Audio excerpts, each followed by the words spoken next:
Furðudýr vikunnar hryllisteinn. Þetta ekki steinn, þetta fiskur. Það alltaf 60 cm á lengd.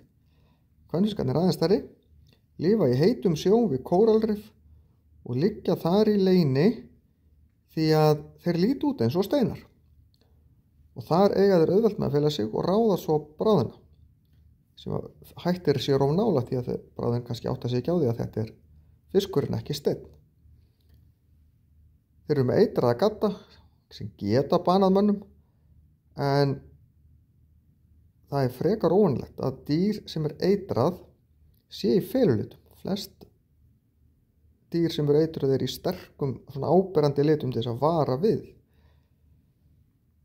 því að þau eru eitruð. Og hryllisteinn eins og sumir fiskar getur lifað mjög lengi á landi eða í alltaf sólarhring sem mjög langt miðað við fisk.